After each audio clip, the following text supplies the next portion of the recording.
સુરતની કિરણ હોસ્પિટલ વિવાદમાં આવી છે। હોસ્પિટલના ડોક્ટર સામે દર્દીના પરિવારજનોએ આરોપ લગાવ્યા। પ્રસૂતાની ડિલિવરીમાં બેદરકારી દાખવી હોવાનો આરોપ છે। બેદરકારીને કારણે બાળકનું મૃત્યુ થયા હોવાનો પણ આક્ષેપ કરાયો છે। હોસ્પિટલના તબીબ સામે કાર્યવાહીની માંગ ઉઠી છે। તબીબ દ્વારા ગોળ જવાબ આપવામાં આવ્યો હોવાનું પરિવારજનો જણાવી રહ્યા છે। કહી રહ્યા છે કે સમય પસાર કરી બહાના બતાવવામાં આવ્યા। મેડિકલમાં દવા લેવા માટે પણ 2-2 કલાકનું વેઇટિંગ હતું।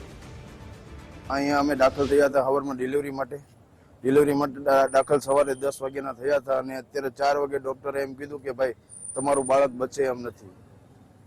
કોઈ જાતની કોઈ સારવાર અમને મળી નથી અને અંદર કોઈ સરખો જવાબ દેતા નથી।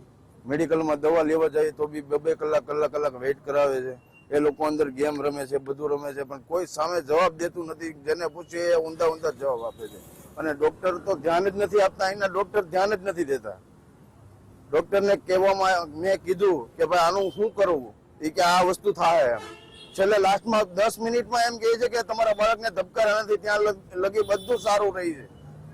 10 મિનિટમાં છેલ્લે એમ કહે છે કે હવે તમારું બાળક બચી શકે એમ નથી। જે મેન ડોક્ટર છે ને ઋતુ શાહ, જે છે ને એની જ ભૂલ છે। એને અમારા પેશન્ટ ઉપર સહેજે ધ્યાન નથી દીધું।